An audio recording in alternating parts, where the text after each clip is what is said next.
그래도 자꾸 강조해 주는 게 공부는 제일 중요한 게 경계야, 경계. 여기와 여기 차이점. 근데 그걸 경계를 구별해 주는 게 쉽지 않거든. 두루뭉실 해주면 좋을 것 같아요, 여러분. 그러지 말어.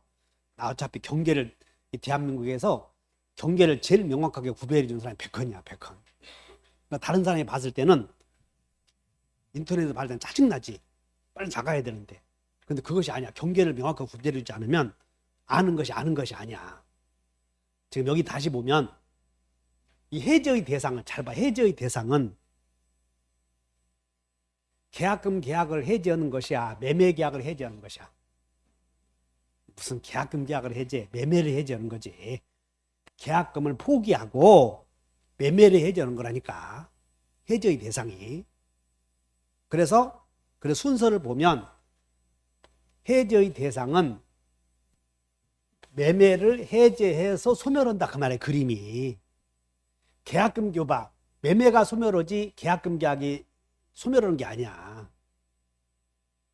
그럼 요 이행 착수는 뭐냐면 그림이 해제 시기는 요 해제할 때는 이행 착수 전에 해제하는 거고, 이 해제의 대상은 해제하면 소멸하는 것이 매매가 소멸하는 거지 계약금 계약이 소멸하는 것이 아니야, 이게. 설득됐나?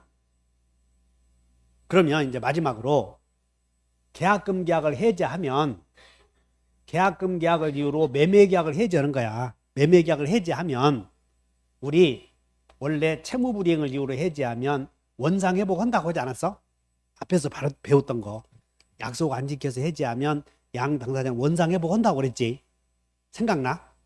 그런데 계약금 계약을 이유로 해제 시기는 이행하기 전에 중도금 주기 전에 포기하거나 배액을 상환하고 해제하는 것이니 원상 회복 문제 생기지 않는데 이것이 계약금 계약의 효력의 차이야. 그 다음에 원상 회복했더라도 손해배상 문제 생기지 않는 것이, 아까 우리 계약을 해지했을 때 손해배상은 약속 안 지켜서 손해배상 청구한다고 하지 않았어? 약속 안 지켜서. 여기는 약속 안 지켜서 해제하는 게 아니고 그냥 배포 해제야. 배액 상환 포기 해제. 그렇기 때문에 아까 채무불이행을 이유로 한 해제 효력과 다르다, 그 말이야. 밑줄 그셔. 어디로 넘어가냐면 130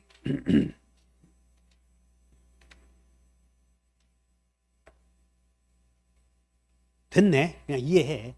여기서 계약금 계약을 이유로 해제하면, 잘 들어. 여기서 포기하고 배액을 상환하고 해제할 때 해제의 대상이 매매다이. 해제의 대상이 뭐요? 매매를 해제하는 거. 그림이 지금 이렇게 와야 돼. 그래서 이것을 그러면 어떻게 그려야 되냐면 이렇게 와서 이렇게 해서 해제의 대상이 매매라고, 매매. 그러면 이렇게 가는 거야, 그림이. 만약 이렇게 그리지 않았다면 여러분들 스스로 이해를 해줘 봐. 응?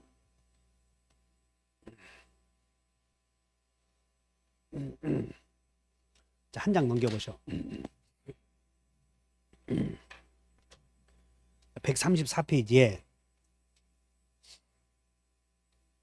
134페이지 위에서 그 2번에 양가로 2번에 그 동그라미, 양가로 2번에 동그라미 3번을 한번 보시자. 위에서 2번에 양가로 2번에 동그라미 3번 찾았나? 그럼 뭐라고 됐냐면 해약금에 의한 해제, 여기야. 해약금에 의한 해제, 여기. 해약금에 의한 해제는 여기. 해약금에 의한 해제는 원상 회복이나 손해배상 청구권이 생기지 않는 이유는 요것 때문에 그래. 이행 착수하기 전에 계약을 해제해버렸어. 그래서 해약금에 의한 해제 동그라미 쳐봐. 해약금에 의한 해놓고 해제에다 동그라미 쳐봐. 해제에 동그라미 쳐놓고 써봐. 대상.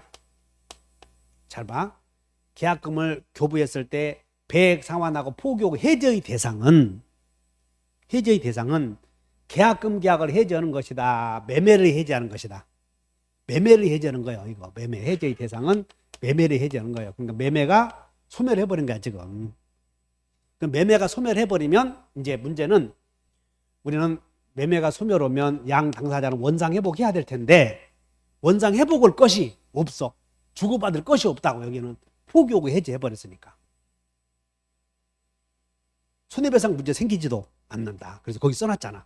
뭐라고 써있냐면 계약금에 의한 해제는 원상 회복이나 손해배상 청구권은 발생하지 않는다. 그거 이해하셨어? 그 말이?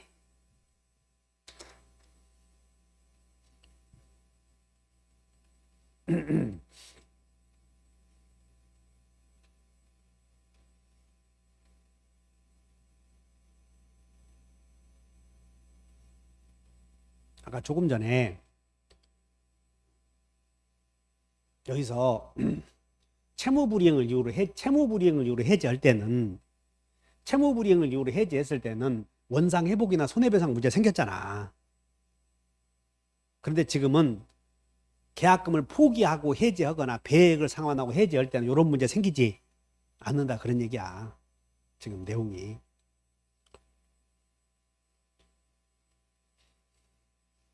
여러분들에게 가르쳐 주기가 많은데 손도 못 대고 있어 지금.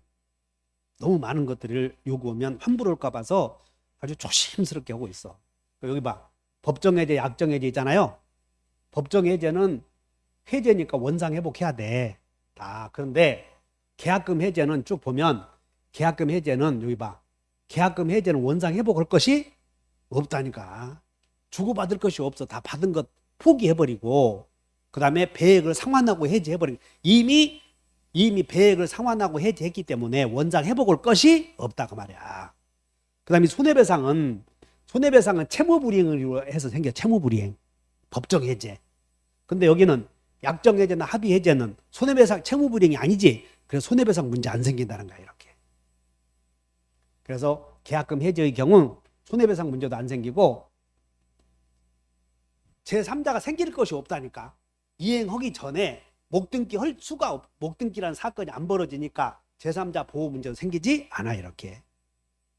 마지막으로 담보책임 해제 배울 거예요. 여러분들 교재는 135페이지에 매도인의 담보책임. 이게 어려워하는데 어차피 외워놔야 돼 간단하게. 그래서 여러분들 책에 자 매도인의 담보책임 배우죠. 계약금 계약 배웠고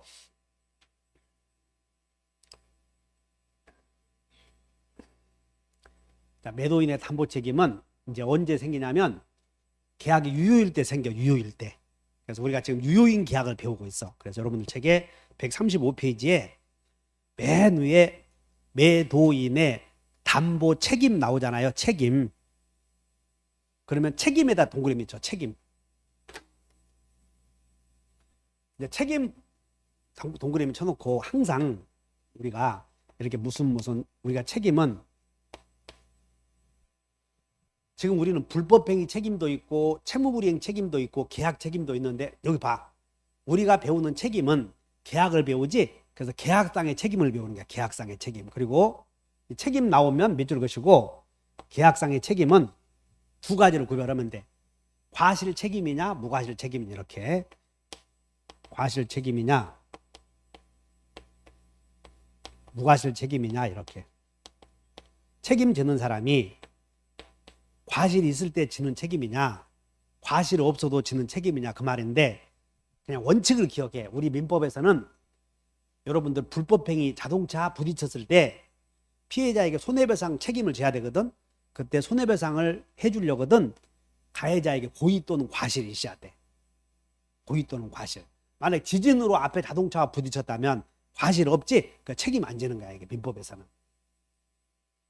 그런데 원칙이 과실 책임인데 과실이 없어도 책임을 져야 하는 경우는 책임이 무거운 거지. 그래서 매도인이 수박을 팔아먹었다고 가정해.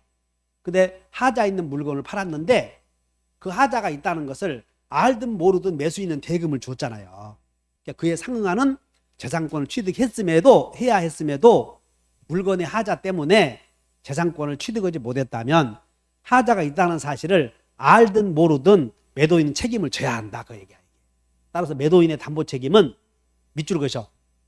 거기다 2번 봐. 법적 성질 2번. 무과실 책임이다 이렇게 밑줄 긋는 거야. 무과실 책임이다. 법적 성질에서 동그라미 2번 매도인의 담보 책임은 네모 쳐. 법정은 중요한 게 아니야. 그냥 무과실 책임이다 맞죠? 그 다음에 3번에 임의규정 동그라미 쳐. 임의규정에다가 이게 써. 임의규정에다가 이 말은 뭐냐면 봐, 가불간에 수박을 팔았어.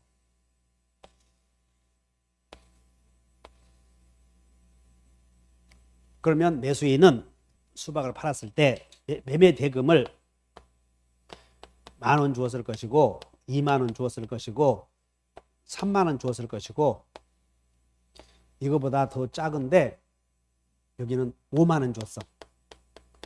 여기는 성주 수박이야. 성주 수박. 여기는 성주 수박보다 더 작아도 50,000원 받는다고 배액을. 무슨 수박이겠어? 고창 수박이지 당연히. 자네 고창 수박 먹어봤나? 고창 수박은 이 두께가 이제 껍질, 수박 껍질이 두꺼워야 좋겠어, 얇아야 좋겠어? 두꺼우면 햇빛이 들어가야 되거든, 이렇게. 그래서 햇빛이 두꺼우면 안 들어가기 때문에 수박이 제대로 익지 않아. 그래서 일단 두께가 얇아야 돼. 이게 고창 수박이야. 그러면 두께가 얇다 보니까 비가 오면 이 수박, 사람이든 생물이든 성장하기까지는 성장 곡선이 있는데 성장하기까지는 물이 안 들어가는 거예요. 수박도 다 자랄 때까지는 물이 안 들어가. 그래서 다 자랐는데 수박이 다 완성해서 컸는데도 불구하고 수박을 떼내지 않잖아요. 그럼 비가 오면 물이 들어가는 거야. 그래서 물이 들어간 수박을 보면 이렇게 턱턱 손으로 만져보잖아요. 그러면 탱탱 이런 소리가 나지 않고 턱턱 소리가 나. 그럼 그건 먹으면 농약 수박 먹는 거야. 아깝다고 해서 다 먹으면 그건 좋지 않아. 그래서 수박을 고를 때는 턱턱 소리 나면 그건 너무 오래된 수박이거나 아니면 물이 들어간 수박이야. 농약물이. 그러니까 그거 먹으면 안 돼. 그래서 수박을 할 때는 탱탱 해야 돼. 탱탱탱 이렇게. 만져보면 알아. 수박 전문가 아니야 내가 이거. 그래서 햇빛이 고창 수박은 금메달 수박이기 때문에 비가 오면 껍질이 얇기 때문에 탕 터져버려. 그래서 보관 기간이 길겠어 짧겠어? 성주 수박은 20일 동안 놔둔다. 그래서 그건 먹고도 좋다고 그래 없는 사람들은. 근데 고창 수박은 보관 기간이 5일밖에 안 돼. 그냥 빨리 먹고 빨리 치워줘야지. 여기다가 저 9월 달에 나오는 광주 무등산 수박 있지? 그런 건 광주 무등산 수박은 나도 보도 못했어. 나는 즉시 호텔로 간다는 거야. 그래서 광주 무등산 수박 구경으로 가자고 그랬는데 가보니까 그것도 없는 거예요. 이거 아주 희귀해. 자, 여기 무슨 얘기 하려고 그러냐면 50,000원을 매수인이 지급하고 고창 수박을 매수해서 집에 12월 달에 집사람 생일날 가져온 것이야. 여보, 내 생일인데 당신 생일 기념하기 위해서 수박 하나 사왔어요. 그럼 감동해야 되겠어? 애게 이거 사왔냐? 발로 차야 되겠어? 응? 남들은 무슨 그 가방 있잖아. 뭐 이상한 가방 있어. 500만 원짜리. 남들은 그거 산다고 그러는데 지금 수박 사냐고 발로 찰 일이요. 감동해야 돼. 감동해야지. 이게 이 겨울에도 이걸 사올 수 있는 마음이 얼마나 좋냐고 이런 거. 그래서 잘 봐. 수박을 사서 살펴봤는데 물건에 하자가 있는 거예요. 그러니까 생일 그 여자가 당신이 하는 짓이 이런 거나 사오고 그때는 발로 걷어차야 돼. 책임 물어야 돼. 이게 매수인이 대금 50,000원이라는 재산을 출연했으면 매도인도 그에 상응하는 대가를 지불해야 돼. 이걸 유상계약이라고 해요. 유상계약. 그럼 유상계약의 특성상 매도인은 물건에 하자가 있다는 사실을 알든 모르든 책임을 져야 하는데 잘 봐. 이때 요만 꼭지 따서 봤지? 응. 너 물건에 약간 하자가 있어도 가서 그냥 먹어. 너한테 싸게 파니까. 알았어요. 가서 보니까 물건에 하자가 있는 거예요. 책임 물어 못 물어? 이것이 매도인의 담보 책임에 관한 규정이 여러분들 책임 임의규정이다 그 말이야. 임의규정. 그러니까 임의규정은 특약이 있으면 적용되지 않는다 그런 얘기거나 특약이 유효가 되는 규정이다 그런 뜻이야. 임의규정 밑줄을 그죠. 임의규정. 매도인의 담보 책임은 무슨 규정이라고? 그 여러분들 동그라미 2번의 법적 성질에 3번 나오잖아. 임의규정이다. 우리 앞에서 민법은 적법해야 된다. 법에는 강행법규도 있고 임의법규도 있고 두 개 나눠지잖아요. 그래서 매매는 임의규정이다 이렇게 하시면 돼. 그럼 특약이 유효가 된다. 그래서 담보책임을 여기 봐. 담보책임을 지지 않기로 특약에 쓰면 유효야. 원칙이. 다만 물건에 하자가 있다는 사실 알고 매도인이 알고도 고지하지 않았거나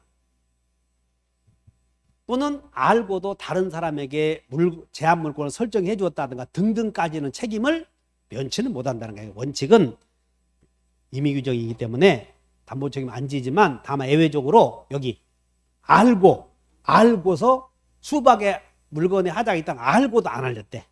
알고도 일부러 안 알렸어. 또는 제3자에게 권리를 설정 또는 양도 토지를 팔아먹으면서 제한 물건을 설정해 줘 버린 거예요. 담보책임 안 지기로 약속해 놓고는 그런 것까지 책임을 면하는 것은 아니다. 자, 여기까지 매도인이 알고도 알리지 않았다. 그 다음에 제3자에게 이거 지금 나는 수박을 강의했지. 근데 우리 토지를 중심으로 공부를 해야 돼. 부동산 매매니까. 그래서 토지에 대해서 담보책임 안 진다고 해놓고는 저당권 설정해버렸다니까. 담보책임 안 진다고 해놓고는 지상권 설정해버렸어.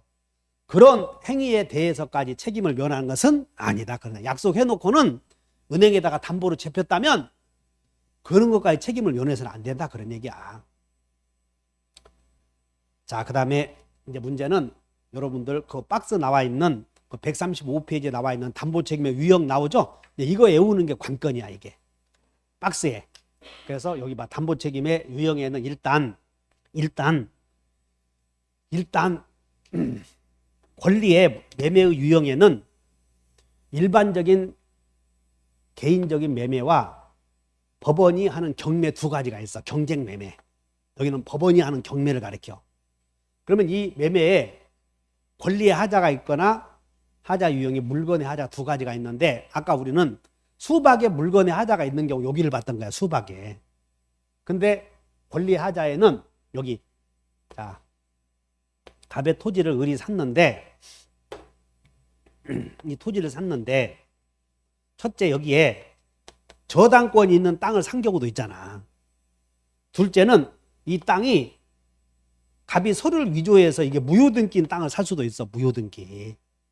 그 다음에 이 땅에 전세권이 있는 경우도 있고 그 다음에 이 땅에 무효등기고 일부가 다른 사람에게 속한 경우도 있고 여러 가지 문제가 있을 수 있어. 이 땅을 샀는데 저당권이 있다든가 제한물권 전세권이 있다든가 500평 샀는데 실측해보니 여러분 아파트 25평 샀거든.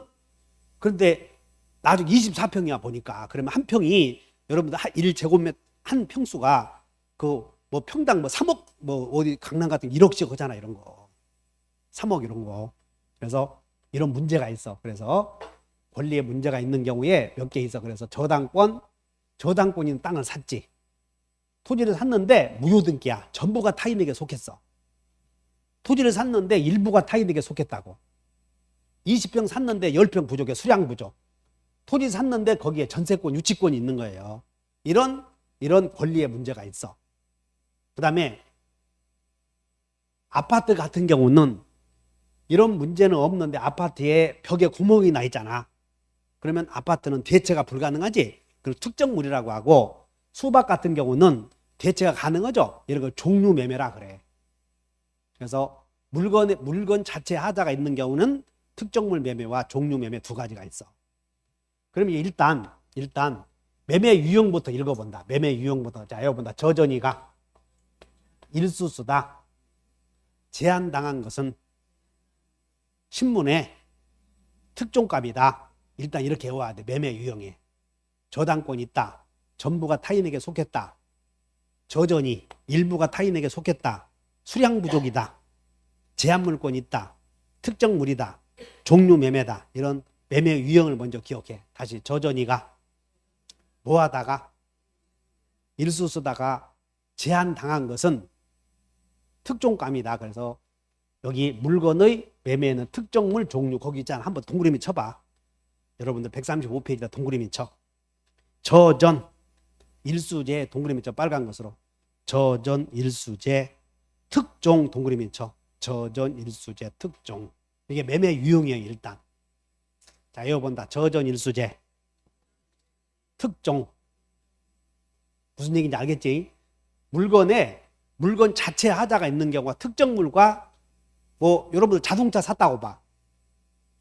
자동차를 샀을 때는 대체가 가능한 거다. 대체가 불가능하다. 자동차 사면 대체가 가능하잖아. 다른 물건 주시오. 그런 걸 특정물이라고 하지 않고 종류 매매라고 그래. 공산품. 그러니까 주택은 대체가 불가능하지. 그런 걸 특정물이라고 한다니까. 특정물 매매, 종류 매매 이렇게 나누어.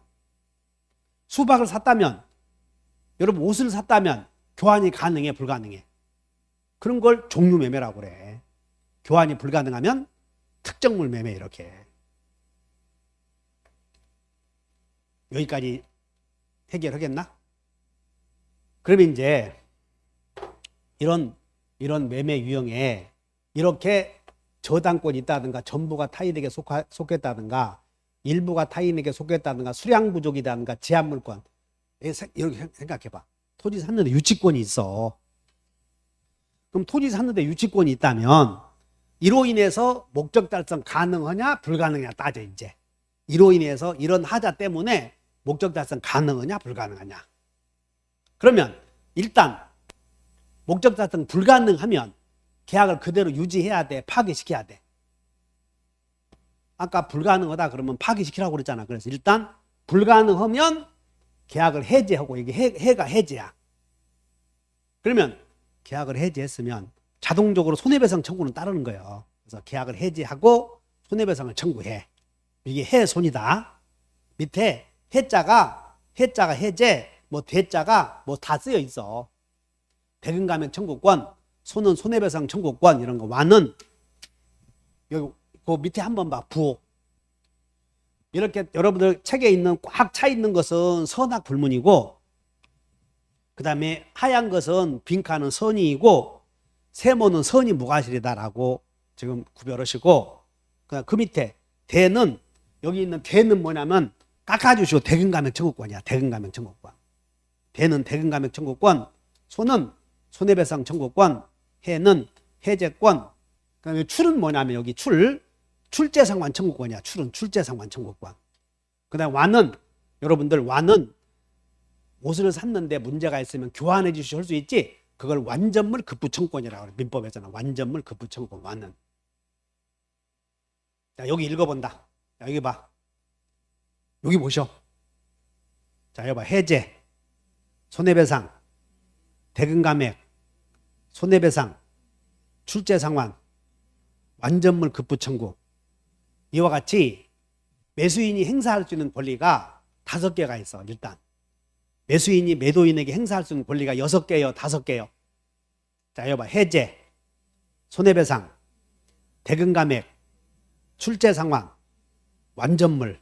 이렇게 매매의 목적이 하자가 있을 때 매수인이 매도인에게 행사할 수 있는 권리가 총 몇 개라고? 5개. 여기 봐. 건물을 샀는데 건물에 하자가 있어. 그럼 매수인은 건물에 하자가 있으면 하자 보수해 주시오 할 수 있는 권리도 있어? 하자 보수 청구 있냐고. 눈에 있냐? 여기 하자 있냐? 하자 있어? 하여튼 저렇게. 그래서 그런 것들이 함정이 걸리는 거야. 하자 있으면. 하자 없잖아. 하자 찾아봐. 혹시 있는데 빠졌나? 그렇게 하지 마시고. 다시 한다. 해손, 대손, 완전물, 그 다음에 출제상환. 이것은 출제상환이나 완전물은 극히 제한적인 것이야. 그러면 대금감액 해주셔. 여러분들 대금감액 해주셔. 물건 금액 좀 깎아주셔 할 수 있는 사람은 여기 잘 봐. 대금감액은 시장 가서, 여러분 시장 가서 콩나물 샀다고 봐. 콩나물. 두부 샀어. 두부가 문제가 있으면 바꿔주시오라고 종류 매매잖아. 응? 그러면 두부 한 모 샀는데 물건에 하자가 있으면 조금 깎아주시오 할 수 있어? 대금감액 청구 있겠어 없겠어? 이게 두부 산 사람은.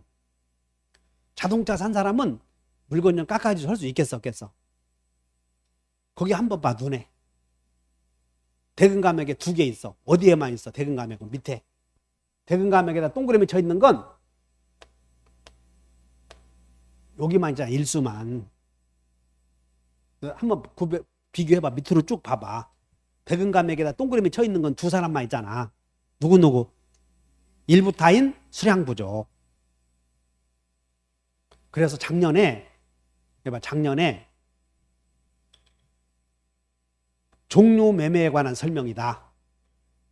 종료 매수인이 물건에 하자가 있으면 대금감액 청구할 수 있다 그러면 틀렸어. 대금감액 청구권은 여러분이 상식적으로 시장에 가서 콩나물 가격 좀 깎아주시오 하잖아.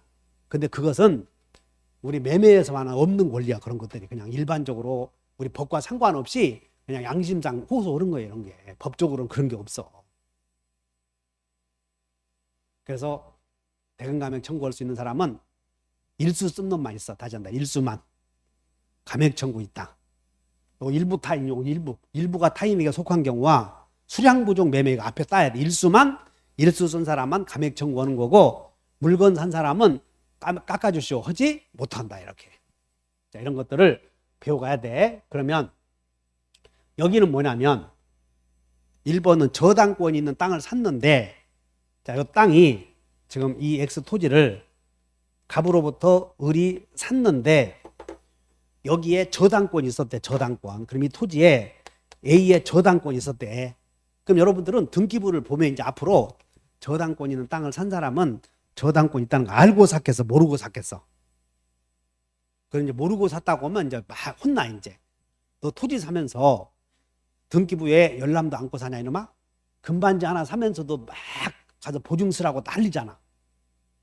진짜요? 가짜요? 물어보면서 깨물어보고.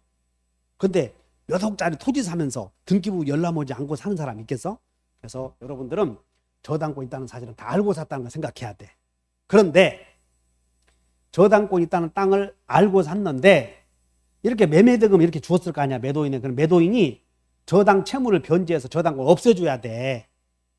근데 돈을 주었는데 매도인이 은행에 돈을 갚지 않고 도망가 버린 거예요. 또는 여러 가지 사정으로. 그러면 저당권자 경매 오면 소유권 상실하잖아요. 그럼 매도인에게 계약을 해지하고 손해배상을 청구하라 그 말이야. 목적 달성 불가능하니까. 그럼 이때 선이냐 악이냐 이게 구별하는데, 저당권 행사로 소유권 상실한 매수인은 이 사람은 저당권 있다는 걸 알고 샀다고 그랬어. 그러니까 알고 샀더라도 이거 악이가 알고 사는 거야. 악이. 악한 뜻이 아니라. 알고 샀어도 계약을 해지했으면 자동적으로 손해배상은 따라와. 알고 샀어도. 그리고 여기 대신 돈을 변제해버렸다면, 대신 저당 채무를 변제해서 자기가 소유권을 지켜냈다면 내가 네 대신 돈을 출연해서 소유권을 지켰으니 그 돈 내놓으시 할 수가 있어. 이것을 출제상환 청구권이라고 그래. 그래서 이 사람은 악이라도 세 가지 권리가 있어. 저당권인 땅을 산 사람은. 저당권인 땅을 산 사람은 악의인 경우에도 저당권 실행으로 목적 달성할 수 없으면 훼손. 그 다음에 돈을 대신 갚았다면 내 돈 내놓으시오. 출제상환 청구권. 따라서 출제상환 청구권은 대신 돈 갚은 저당권 있는 땅을 매수한 사람에게만 적용돼. 그 사람에게. 두 번째는 이 땅을 을이 샀는데 지금 갑의 명의로 등기가 되어 있어. 그래서 이렇게 이전 등기 해왔는데 이게 무효등기야. 무효등기. 그래서 진짜 이건 소유권의 등기 명의인 무효등기라면 소유자 있겠지. 소유자가 매수인의 등기 명의를 말소 청구해서 이 사람이 매도인이 등기를 넘겨주는 게 불가능하게 된 거야. 이게. 이런 걸 권리의 전부가 타인에게 속한 경우라고 그래. 우리는 매매는 타인의 권리의 매매도 유효하다는 걸 아셔야지. 매매는 부담행위이고 소유권 없어도 된다. 그래서 매매계약 자체는 유효. 그런데 이 등기가 실제로는 A의 명의로 돼 있는 걸 위조해서 지 이름으로 등기해 놓고 이렇게 등기하다 보니까 소유자가 등기 명의인에게 을을 상대로 말소 등기 청구해서 권리 취득 못 하잖아 지금. 그러면 을은 갑과 의 목적 달성할 수 없지. 목적 달성할 수 없으면 어떻게 해야 돼? 해지해야지. 근데 해제는 알고 샀어도 매매대금을 다 주었을 거 아니야. 그냥 악이라도 해제할 수 있어. 그러면 계약을 해지했다면 손해배상은 자동적으로 따라오지. 그래서 손해배상은 선의해야 돼. 선의. 됐나? 그래서 계약이 끝이 나 이렇게. 무효등기를 유효등기라고 믿고 산 사람은 선악불문하고 계약을 파기시키고 계약을 해지했다면 손해배상을 청구할 수 있는데 손해배상을 청구하려거든 언제나 몰라야만. 왜냐하면 이게 무효등기라는 걸 알고 샀다면 이 사람이 손해배상은 생기지 않을 거 아니야. 알고 샀으니까. 근데 모르고 사다 보니까 손해가 생길 수 있지. 그래서 손해배상을 청구하려거든 선의. 자, 그 다음에 이 갑의 땅을 우리 매수했는데 요만큼이 A 소유야. 이거 A 소유. 그래서 일부가 타인에게 속했어. 일부가. 그럼 일부가 타인에게 속했을 때 을은 일부가 타인에게 속했다는 거 알고 샀더라도 매매대금은 다 주었을 거 아니야. 그래서 일부가 타인에게 속했을 경우 갑이 요만큼을 취득해서 넘겨줘야 함에도 넘겨주지 못하면 자, 일부가 타인에게 속했다. 목적 달성 가능하다고 하면 요 부분이 없더라도 을이 샀을 것이다. 목적 달성 가능하다면 해지할 필요 없지. 그래서 이때는 요만큼 깎아주실 수가 있어. 대금 감액을 청구할 수 있는데 대금 감액을 청구할 때는 악이라도 할 수 있어. 이게 알고 샀어도. 그리고 목적 달성 가능하면 대금 감액 청구하면서 손배청도 있는데 손해배상을 청구하려거든 선의해야 돼. 만약에 이 부분 때문에 목적 달성할 수 없다면 이제 목적 달성 그러니까 여러분들은 가능 불가능 이걸 전제해야 돼. 막 같이 외우면 안 되고 가능하면 대손, 불가능하면 해손 이렇게 외워줘야 된다고. 그래서 불가능하면 자, 요 부분이 A의 명의로 돼 있어서 매도인 갑이 요 부분을 취득해서 넘겨주지 못했다. 요 부분 때문에 매매 목적 달성할 수 없으면 목적 달성할 수 없으면 해제하라고 그랬나? 해제? 그때는 선의해야 된다. 그 말에 해제하려거든. 그리고 손해배상을 청구하려거든 선의. 지금 여러분들 거기 보시면 하얀 선으로 되어 있는 거 선의냐 악이냐. 그 다음에 여기 이 을이 갑의 토지 300제곱미터를 샀는데 나중에 측량해 보니 수량이 부족해. 그러면 수량 부족의 경우 100제곱미터가 부족하다면 목적 달성 가능하잖아요. 그러면 선의면 대금 감액, 그 다음에 선의면 손해배상. 그리고 10평이 100제곱미터가 부족해서 목적 달성 불가능하지? 그러면 자기가 수량 부족이라는 사실 알고 샀다면 애초에 안 샀을 거 아니야. 그래서 목적 달성 불가능하면 선의면 해제, 그 다음에 선의면 손해배상을 청구할 수 있어. 이거 다 외워야 되는데 외울 수 있겠나? 못 외우겠지. 마지막으로 여봐, 을이 토지 샀는데 유치권이 있어. 유치권. 그럼 유치권자 때문에 있더라도 목적 달성 가능하면 이제 이쪽으로 오는 거야. 가능하면. 그러면 가능하면 대금 감액은 끝났어. 아까 일수만 대금 감액이 있었어. 그래서 제한물권 있는 땅을 샀는데 지상권 있는 땅을 샀는데 목적 달성 가능하면 손해배상만 청구하는데 선의해야 돼. 만약에 목적 달성 불가능하다면 해손. 그런데 해제 손해배상은 선의해야 되고 손해배상도 선의해야 돼.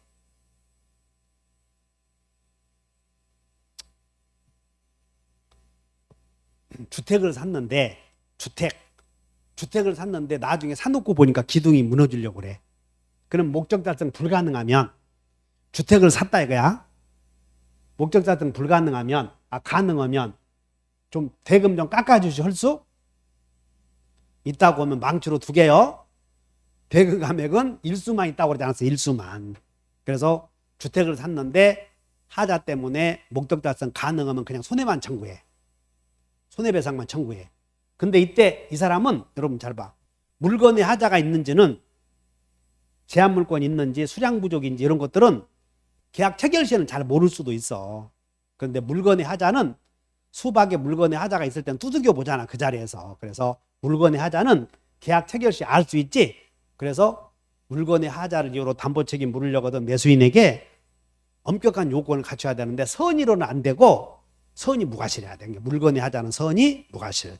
그래서 주택을 샀는데 목적 달성 가능하면 선이 무과실이면 손해배상.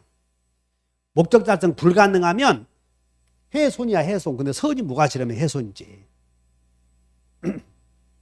옷을 한 벌 샀대. 옷을 한 벌 샀는데 가서 노래방 가서 폼 잡고 갔더니 쫙 찢어져 버려. 그러면 대금 깎아달라고 하면 안 되지. 그래서 목적 달성 가능하면 선이 무과실인 손해배상만 청구하고, 목적 달성 불가능하면 해제 손해배상을 청구하거나, 여러분들 교환해 주시오 알지? 그것이 완전물 급부 청구 선택할 수 있어. 목적 달성 불가능하면 해제 손해배상을 청구하거나 아니면 교환해 주시오 할 수가 있다. 이거 중요한 것이야. 이게. 이것도 하면서 이것도 하면 안 돼. 이것도 하면서 이거 하면 안 된다 이거야. 두 번째 봐. 토지를 샀는데 개별적으로 산 게 아니고 경매를 통해서 샀어. 그러면 경매를 통해서 샀을 때 이와 같이 이런 권리의 하자가 있는 경우와 물건의 하자가 있는 경우 두 가지가 있는데, 경매를 통해서 법원에 경매를 통해서 물건을 샀더니 주택의 하자가 있을 때 담보 책임을 물어서 계약을 해지한다면 재경매를 의미하므로, 잘 들어야 돼. 경매의 경우에는 물건의 하자가 있음을 이유로 해서는 담보 책임 물을 수 없다. 거기 맨 밑에 한번 오른쪽에 요 끝에 뭐라고 됐냐면, 여기에 특징 오른쪽에 맨 밑에 경락인은 하자 담보 책임 물을 수 없다 그렇게 나오나? 그럼 자, 잘 들어야 돼. 담보 책임에는 메모해버려. 담보 책임에 여러분들 권리 나오지? 권리 하자를 왼쪽에다가 여기 지금 여러분들 책에는 권리 물건 이렇게 돼 있어. 권리 하자를 이렇게 써놓고 이걸 추탈 담보 책임 이렇게 써봐. 추탈 담보 책임. 그리고 물건의 하자를 뭐라고 하냐면 그냥 하자 담보 책임이다 이런 말을 써.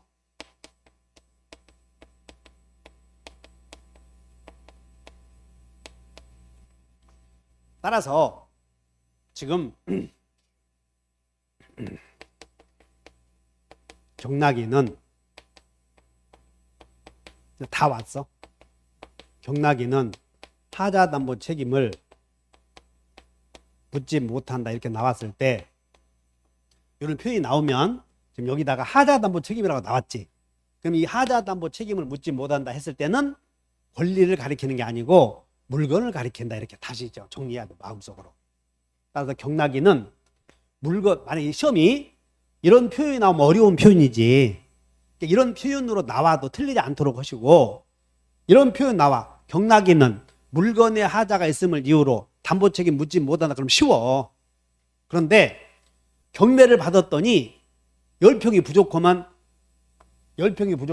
요 수량 부족 나오잖아. 이렇게 해결하고, 경매를 받아서 전부 무효등기야. 그러면 전부 타인의 경우를 적용하고, 경매를 받았더니 제한물권 있잖아요. 그럼 이 규정을 적용해서 책임 물을 수는 있다는 거야. 경락인에게도. 경락인도. 다만 경락인은 권리의 하자가 있을 때는 담보 책임 물을 수 있지만 물건 자체 하자가 있을 때는 묻지 못하고, 경락인은 여기 봐. 권리의 하자가 있을 때는 묻는 경우는 안 나와. 그냥 경락인은 물건의 하자가 있을 때는 책임 못 묻는다. 이 정도만 외워도 돼. 그 다음에 이제 권리 행사 예정 기간인데, 제척 기간은 여기 경락인은 물건의 하자가 있을 때는 책임 못 물어. 권리의 하자가 있을 때는 물을 수 있다고. 여기 이렇게 됐잖아. 전일수재 여기 전일수재는 적용된다고 써놨잖아. 전일수재는 그냥 밑에 여러분들은 물건의 하자에다 XX 돼 있지? 그냥 그것만 이해하면 돼. 물건의 하자에다가 XX. 여기 봐. 그 다음에 제척기간인데, 여러분들 권리 나오면 나봐. 권리는 항상 행사기간에 제한을 따른다고 하지 않았어. 채권은 10년 막 이런 것들.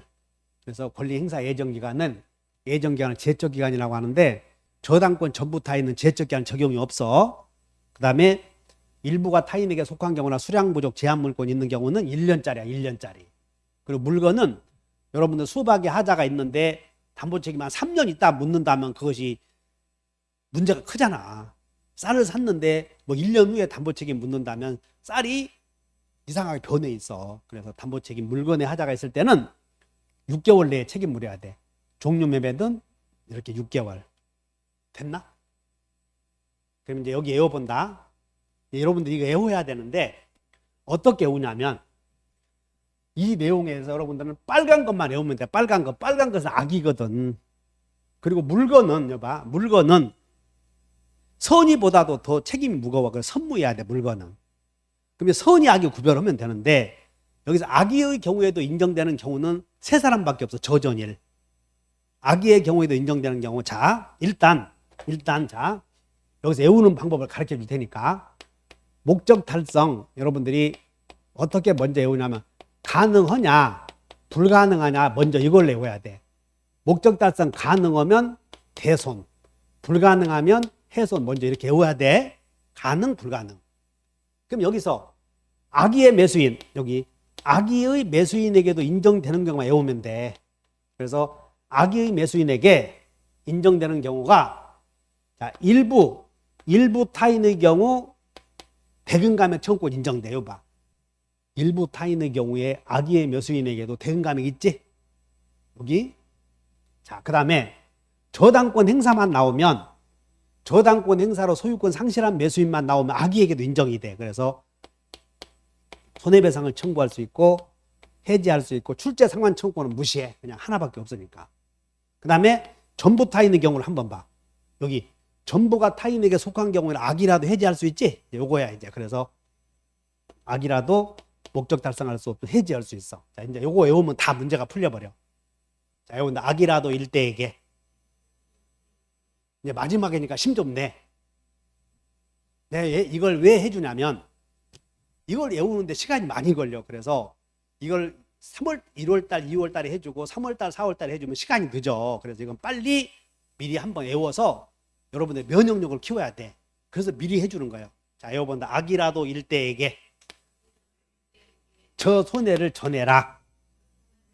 그러면 다 외워졌어. 자, 외워본다. 악이라도 일대에게 저 손해를 전해라. 거기 있잖아. 135페이지 맨 밑에 두 번째. 악이라도 일대에게 전이 아니라 저로 바꿔. 악이라도 일대에게 전이 아니라 손해를 전해라. 저자로 바꿔봐. 그러면 답이 나와. 자, 외워본다. 악이라도 일대에게 저 손해를 전해라. 그러면 악의의 매수인에게도 인정되는 게 일부 타인, 저당권, 전부 타인이야 이게. 그럼 나머지는 요 세 개, 악이라도 인정되는 이 세 개를 제외한 나머지는 선이어야 되고 물건은 선이 무과실해야 돼. 그 다음에 여기 봐. 제척기간. 수험생 여러분 여기 봐. 외운다. 저전 없다. 밑으로 1년. 그 밑에 6개월. 1년, 밑으로 1년 그 밑에 6개월 있잖아 지금. 이게 그림으로. 이 그림으로 외워야지. 다시 한다. 저전 없다. 나머지 1년. 물건 6월. 이게 제척기간 외우는 거야. 저전은 없어. 나머지는 몇 년? 1년. 물건은 6개월. 자, 여기 봐. 그러면 이제 여기서 일부 타인, 저당권, 전부 타인 이 이외에 만약에 여기 봐. 수량 부족을 나왔다고 봐. 수량 부족. 그럼 수량 여기 없으니까 수량 부족은 전부 선이어야 돼. 그래서 만약에 수량 부족 나와서 목적 달성 가능해서 대금 감액 손해배상을 청구하는 여기 없지? 그럼 여기 보자. 수량 부족의 경우 대금 감액을 청구하려거든 선악 불문이요. 선이어야 돼. 여기 없으면 선이라니까 이제. 여기 지금 없는 칸은 저전일 있지? 이걸 제외한 나머지는 전부 선이어야 돼. 따라서 하나 더. 어디? 전부 타인의 경우 여기 있지? 전부 타인의 매수인이 손해배상을 청구하려거든 선이요. 선악 불문이야. 여기 봐. 손해배상만 놓고 봤을 때 선악 불문하고 인정되는 거 한 사람밖에 없어 지금. 그러므로 저당권 행사로 소유권 상실한 매수인을 제외한 나머지가 손해배상을 올려거든 전부 선이어야 된다는 것이야 지금. 따라서 나머지는 전부 선이어야 돼. 선이. 여기 해제 보자. 해제. 해제는 저 손해에서 2명 있네. 그러면 나머지 사람들이 목적 달성할 수 없어서 계약을 해제하고자 한다면 여기 없지. 전부 선이어야 돼. 이렇게 해결해라는 거야. 어디 이제 다 고개 끄덕였어. 여기 보자. 손해배상을 한번 보자. 수량부족 매수인이 저존 일수제 요거 외워야 돼. 수량부족 매수인이 손해배상을 청구하려거든 선이요 선악 불문이요. 여기 없으면 선이라니까 일단. 어디? 수량부족 매수인이 계약을 해지하고 싶어. 선이요 선악 불문이요.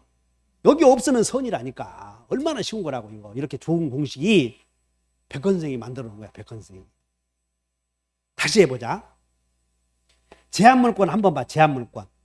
제한물권 있는 매수인이 여기 자체가 없잖아 지금. 그러면 제한물권 있는 매수인이 해지하고 싶어. 선이 선악 불문. 선이. 제한물권 있는 매수인이 손해배상하고 해지하려고 그래. 선이. 제한물권 있는 매수인이 대금감액 한다고 만약에 대금감액이 인정된다면 선이야. 근데 제한물권 있는 매수인은 대금감액 인정돼야 안 돼. 대금감액 자체는 일수 쓴 사람만 인정된다고 하지 않았어. 이렇게 공부해야 돼. 일수 쓴 사람만. 지금 상민이 제 눈빛이 나는 포기해야 되겠다 그러네. 그런데 요게 우리가 시험 공부를 할 때 이게 꼭 이 부분이 여러분들이 해결을 하는데 난해한 부분이라고 생각하거든. 근데 해결을 해야 되는데 올해는 이게 매년 나오다가 여러분들 올해 골탕 먹이려고 매년 안 된 거 내버렸다고 그랬지? 다른 거 내버린 거야 이게. 죽도록 이것만 외우고 강사들이 그러거든. 공부 양이 많으니까 다른 거 포기하고 매매에 나오면 이것만 외우라고 그래. 근데 이것만 뒤지게 외웠더니 안 내버리고 다른 거 내버린 거야. 계약금 계약? 아까 배웠던 거 계약금 계약도 매년 나오는 문제였어. 왜? 중요하잖아. 근데 그거 안 내버리고 엉뚱한 매매 일방 예약 내버린 거예요. 그러니까 그냥 소위 표현이 엿먹으라 내버린 거야. 엿먹으라고. 그러면 이 부분을 이번에 안 냈으니까 안 내야 되는가? 그건 아니야. 이거 해결해야 될 부분이라고. 내가 공부를 할 때 해결해야 될 부분이 있고 간단하게 해결할 부분이 있고 두 가지가 있어. 그런데 이런 것들은 시간이 걸리기 때문에 미리 해결해야 될 부분이 있다고. 그래서 이거 외워보면 다음 주에 외워와. 자, 여러분 악이라도 일대에게 저 손해를 전해라. 그럼 이제 한 번만 더 해보자. 여기 없다면 여기는 지금 이런 봐. 이 일부 타인이 목적 달성할 수 없어서 해제하려고 그래. 해제. 그럼 일부 타인의 해제는 여기 없잖아. 그럼 일부가 타인에게 속한 매수인이 계약을 해제하려거든 선악 불문이요 선이요. 선이잖아. 여기 없으면 선이야 다. 나 그 뭐 이해 못 하겠는데? 자네 이해했나? 이걸 전제해야 돼. 일단 목적 달성 가능하면 대손, 불가능하면 해소. 이걸 전제해야 된다니까 지금. 근데 여기는 일부가 타인에게 속한 경우 목적 달성 가능하면 여기다가 이 사람이 목적 달성 가능하면 대손이 있었잖아. 불가능하면 해손이 있었잖아. 근데 여기 없잖아 지금. 그럼 이걸 넣을 때는 선의로 집어넣으라 그 말이야. 선의로. 여기 봐. 제한물권 한번 봐. 제한물권 목적 달성 가능하면 대손 아니야. 근데 여기 자체가 없으니까 여기는 이 자체에 저조인은 속에 없으니까는 여기는 선이 의하면 다 되지. 근데 여기서도 나머지 여기 이외에 나머지를 인정하려거든 선이어야 돼. 만약에 전부가 타인에게 속했다. 목적 달성 불가능하면 해제 손해배상 아니야. 근데 여기는 악의인 경우에도 해제한다고 했다면 목적 달성 불가능하면 손해배상이 와야 되는데 여기는 손해배상이 없지. 그럼 올려거든 선이어야 된다 그 말이야. 선이어야 된다. 자, 이렇게 해주고 집에 가셔서 그러면 야, 나 못 오겠는데 그럼 요거라도 외워.